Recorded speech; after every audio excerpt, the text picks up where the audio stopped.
দক্ষিণ কামৰূপৰ বকো অঞ্চলৰ ঐতিহ্যমণ্ডিত একমাত্ৰ উচ্চ শিক্ষাৰ প্ৰতিষ্ঠান জৱাহৰলাল নেহৰু মহাবিদ্যালয়। তৰুণ তৰুণীক পোহৰাই তোলাৰ প্ৰয়াসত 1964 চনৰ 3 আগষ্ট দিনটোতেই বকৰ বুকুত জন্ম লাভ কৰিছিল এই জৱাহৰলাল মহাবিদ্যালয়।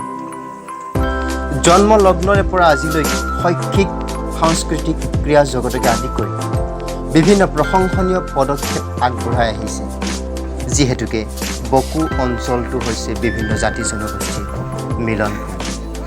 ইয়াতেই প্ৰাণ পায় বিভিন্ন থলুৱা কলা কৃষ্টি সংস্কৃতি।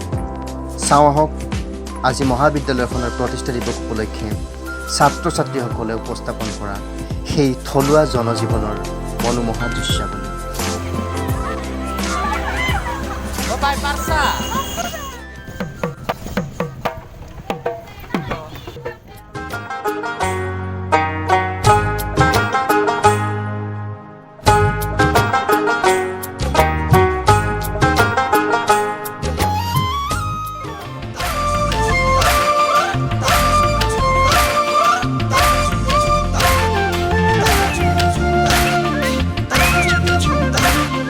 বিভিন্ন জাতি উপজাতি জনগোষ্ঠীৰে ভৰা আমাৰ এই সোণৰ অসমখনৰ এক সুন্দৰ ছবি প্ৰদৰ্শন কৰা হৈছে।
বৃদ্ধ পিতৃ মাতৃ আৰু বয়োজ্যেষ্ঠ নাগৰিকক সন্মান কৰক।